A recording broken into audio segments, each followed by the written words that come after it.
Welcome back to anime world guys. And आज हम बात करने वाले हैं अटैक ऑन टाइटन के लेटेस्ट चैप्टर 130 के बारे में। तो अगर आप लोगों को पता ना हो, इस वीडियो में आगे जाके अब स्पॉयलर्स होंगे जो मांगा रिलेटेड होंगे। अगर आपने चैप्टर 130 नहीं पढ़ा है या फिर अगर आप लोग सिर्फ एनिमे ओनली है तो ऑफ कोर्स आपको वार्निंग है कि आगे स्पॉयलर्स है। और अगर आपको फर्क नहीं पड़ता या फिर आपने पढ़ लिया तो ऑफ कोर्स व्हाई नॉट। तो कंटिन्यू करते हैं हम।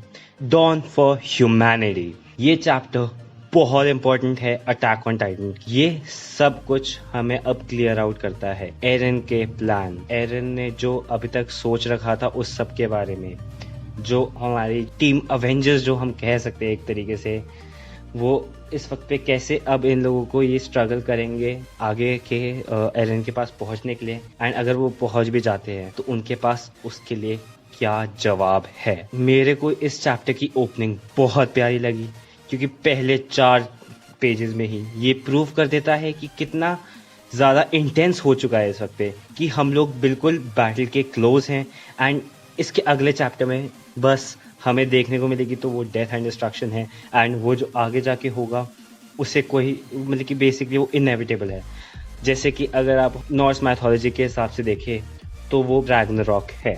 एनी एक ऐसा कैरेक्टर जो कि इतना ज़्यादा बैरास था जो फर्स्ट सीजन में एंड पहले के कुछ चैप्टर्स में, वो इस वक्त पे पूरी तरह से टेरिफाइड है। इससे हमें दिख रहा है कि क्या स्टेज पे आ चुके हैं वो लोग। उन लोगों के सबके घर तबाह हो चुके हैं।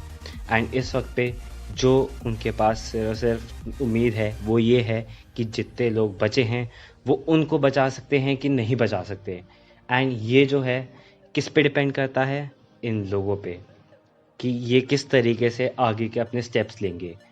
एनी बिल्कुल तरीके से हर तरीके से हार मान चुकी है। उसके फादर का उसे लगता है कि वो मर चुके हैं, ऑल्दो उसकी कोई कंफर्मेशन हमें नहीं है कि वो मरे हैं कि नहीं मरे हैं। बट फिर भी जिस तरीके से दिखाया गया है, आई थिंक ये एक काइंड ऑफ उसको बताने का था, क्योंकि ये मेन कैरेक्टर्स नहीं थे तो इनको कोई ऐसे प्रॉपर सेंड ऑफ नहीं मिलना था। बट हाँ, हो सकता है कि ये लोग मर चुके हों। राइनर की फैमिली, एनी की फैमिली एंड हमारे बाकी कैरेक्टर जो गैबी है, पीक है, उन सब की फैमिली इस वक्त पे डिस्ट्रॉयड है।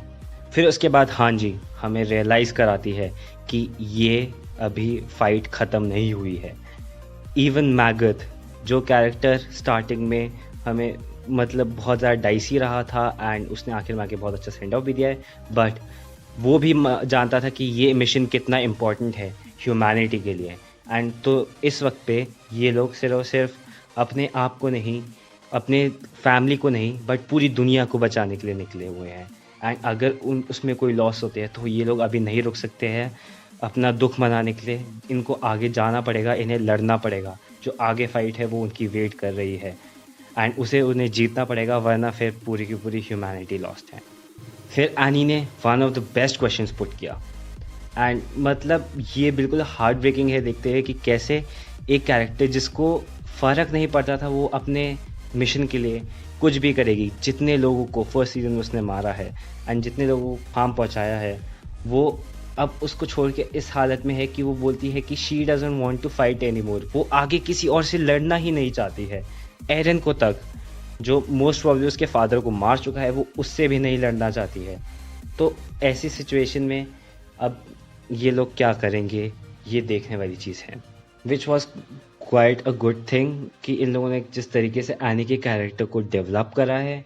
एंड अब मैं ये भी कह सकता हूँ कि ये बहुत अच्छे तरीके से ईसायामा ने सारे के सारे कैरेक्टर्स को अब फ्लैश आउट तो कर दिया है। तो अगले 5 चैप्टर में वो किस तरीके से इन लोगों का फाइनल करेगा, I have no idea and I am really excited about it. तो उसके बाद हमें दिखता है एरन का पास्ट। एरन हमें फिर उसका दिखता है हमारा पहला पैनल। आपको लगता है, हो सकता है कि याद है आप लोगों को, जब फर्स्ट सीन में हमें एरन रोते हुए दिखता है, वो शायद से उसे ये मेमोरी की वजह से हो। अगर आपको लगता है हाँ तो कमेंट करिए। ये बोलता है ये सब शुरू कैसे हुआ। हमें फिर उसके बाद पिग्स देखने को मिलते हैं, जो कि रेफरेंस था चैप्टर 122 को, जब हमारे को एमीर की बैक स्टोरी देखने को मिली थी एंड उसने किसी पिग्स को रिलीज़ कर दिया था। तो फिर इस चक्कर में उसको जो है जिसके थ्रू उसे पावर मिली थी। फिर उसके बाद हमें ग्रीशा देखने को मिलता है। ग्रीशा किसी को देख रहा है, अब ये हमें पता नहीं किसको देख रहा है, बट मेरे हिसाब से ये तब का सीन है जब वो क्या कहते हैं, क्रूगर के साथ था, क्योंकि ये तभी पॉसिबल हो सकता है क्योंकि उसे तभी उनकी मेमोरीज दिख रही है। एंड वो अटैक टाइटन है तो ऑफ कोर्स उसे अटैक टाइटन के थ्रू ही मेमोरीज दिख रही है, जैसे कि हमें अगले शॉट में दिख रहा है, जो हमने सीजन 3 के एंड में भी देखा था सीन। फिर उसके बाद हमें देखने को मिलता है येलेना के साथ एरन का डिस्कशन, कैसे उनका प्लान बन गया था। इससे हमें एक और कंफर्मेशन मिलती है कि एरन को उनका प्लान पता था, कि कैसे वो हायर अप्स को मारने को तैयार थे, एंड कैसे वो हर एक आदमी को टाइटन में कन्वर्ट करना चाहते थे सो दैट वो अपना यूथनेशिया का प्लान कर सके। तो उसको पता था, and this is quite disappointing कि उसने ऐसी चीज़ के साथ होने दिया, क्योंकि इसका मतलब ये भी था कि वो रीज़न है पिक्सेस की डेथ का। अगर उसे पता था एंड वो जानता था कि हायर अप्स को मारने की प्लानिंग कर रहे हैं, तो पिक्सेस की डेथ उसकी वजह से हुई है, वन ऑफ द पीपल जिसकी वजह से एरन इस वक्त पे जिंदा है।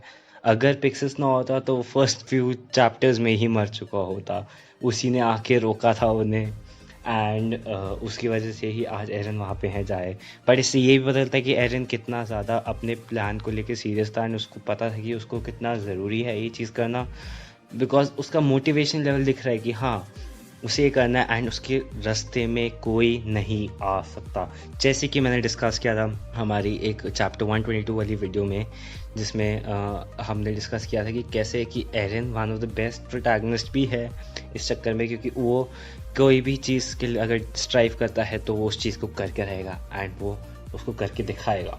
बाकी फिर उसके बाद हमारे को देखने को मिलती है our girl Historia. I mean इसके लिए तो मैं बहुत ज़्यादा एक्साइटेड था, इतने टाइम बाद हमें देखने को मिली है। एरन भी हमें इतने टाइम बाद देखने को मिला, हम 6 महीने बाद हमने एरन को देखा था, एंड हिस्टोरिया तो लिटरली पता नहीं कितने ही टाइम से गायब थी, और हमें फाइनली कंफर्मेशन मिलती है कि ये चाइल्ड मोस्ट प्रोबेबली एरन का है। आई मीन अभी भी हम 100% नहीं कह सकते कि वो उसका है, क्योंकि देयर इज़ एविडेंस कि हाँ उसका ही है, बट ये चैप्टर ने मुझे बहुत एक्साइट किया इन्हें दिखाते हुए कि इन लोगों ने किस तरीके से इन कैरेक्टर्स का यूज़ करा है। फिर उसके बाद हमें देखने को मिलता है कि किस तरीके से एरन ने फ्लॉक को रिक्रूट किया था। ये चीज़ थोड़ी अजीब है, क्योंकि अगर आप लोगों को याद हो सीज़न 3 के एंडिंग में जिस तरीके से फ्लॉक ने उन लोगों को ट्रीट किया था, उसके बाद एरन उसके पास जाएगा इस प्लान को लेके, किस उम्मीद से गया था वो, ये मुझे थोड़ा प्लॉट होल टाइप लग रहा है, बट फिर भी ठीक है, क्योंकि अगर एरन को फ्यूचर दिख रहा है तो ऑफकोर्स उसे पता होगा कि फ्लॉक उसका साथ देगा। बट ये जो चीज़ है थोड़ी सी मुझे हिट करी थी कि उसने फ्लॉक को ही क्यों रिक्रूट किया इस चीज़ के लिए।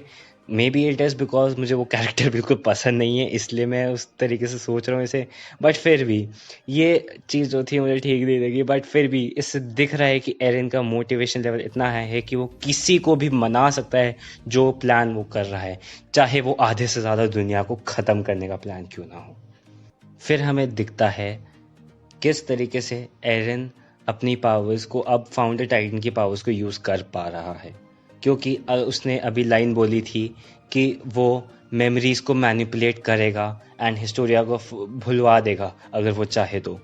एंड इस तरीके से हमें एक तरीके से वो कंफर्मेशन नहीं जा रही कि उसको फाउंडिंग टाइटन की पावर्स के बारे में बहुत पहले ही नॉलेज आ गई थी कि उसने कैसे यूज़ करना है एंड कैसे करना है। तो इस तरीके से हम कह सकते हैं कि उसने पहले भी यूज़ करी हो सकती है, जो टाइम स्किप के बीच में उसने हो सकती है 3-4 बार यूज़ करी हो, कई जगहों पर यूज़ करी हो, बट जो भी है बहुत अच्छी तरीके से एग्जीक्यूट करा है इन लोगों ने हिस्टोरिया की स्टोरी। एंड फिर उसके बाद हमें देखने को मिलता है ज़ीक किस तरीके से एरन को समझा रहा है अपना प्लान, एंड फिर उसके बाद वो किस तरीके से उसको बताता है कि एक्करमैन का जो ब्लड है वो ट्रिगर ज़रूर करता है, बट यहाँ पे जो हमारे मिकासा का है वो उसे प्यार करती है। हमें फ्रैगमेंट्स दिख रहे हैं उसकी मेमोरीज़ की, एरन की लाइफ के फ्रैगमेंट्स दिख रहे हैं, इस तरीके से दिखा रहे हैं कि वो उसके पास कुछ ही टाइम बचा है, मेरे हिसाब से ये दिखाना चाह रहे हैं, क्योंकि जिस तरीके से इन लोगों ने आगे कंटिन्यू करा है वो तो यही लग रहा है कि उसके पास ज़्यादा टाइम नहीं बचा है एरन के पास। एंड लोगों को ये थोड़ा डिसअपॉइंटिंग भी लग रहा है, क्योंकि ये code Geass type of ending में जा रहा है कि एरन आखिर में आके अपने आप को सैक्रिफाइस करेगा वर्ल्ड के लिए।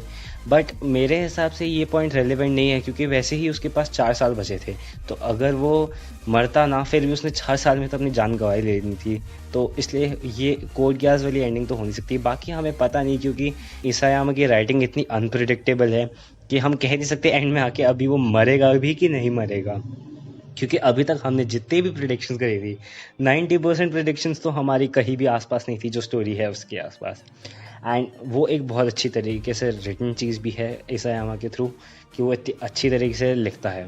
फिर उसके बाद एरन रिवील करता है कि वो मिकासा के साथ इसलिए नहीं हो सकता क्योंकि कुछ सालों बाद तो उस दुनिया में होना नहीं है।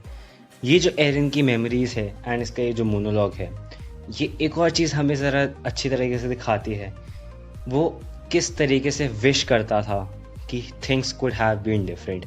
जिस टोन में ये उसका पेन एंड जिस तरीके से एक्सप्रेस करा जा रहा है उससे ही दिख रहा है कि वो इस राउट पे पुश करा गया था। उसके लाइफ के डिसीजंस जो अभी तक थे, ऑफ कोर्स हम ये कह सकते हैं कि अटैक टाइटन की मेमोरीज की वजह से उसी ने खुद डायरेक्ट किया था यहाँ पे, बट वो इस लाइफ में पुश करा गया था ड्यू टू द पीपल जो उससे पहले आए थे। एंड वो ये लाइफ नहीं चाहता था अपने लिए, ना वो ये चाहता था अपने दोस्तों के लिए इस तरीके की लाइफ, बट उसको ये स्टेप लेना पड़ा।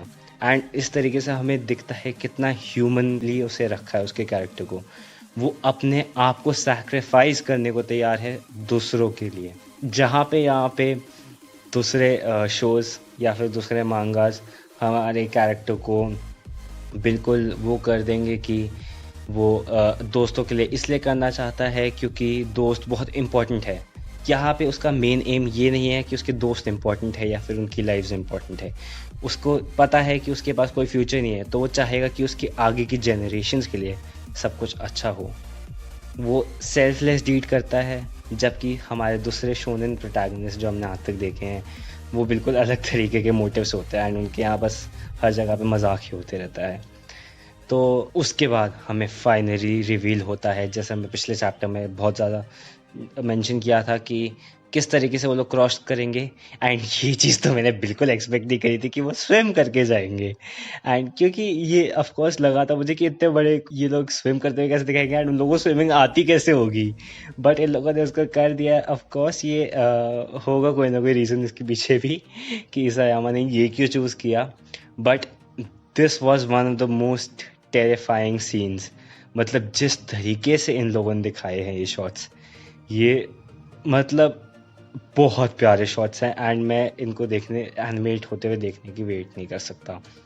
एंड फिर उसके बाद हमारा बिग रिवील जो कि है एरन का टाइटन।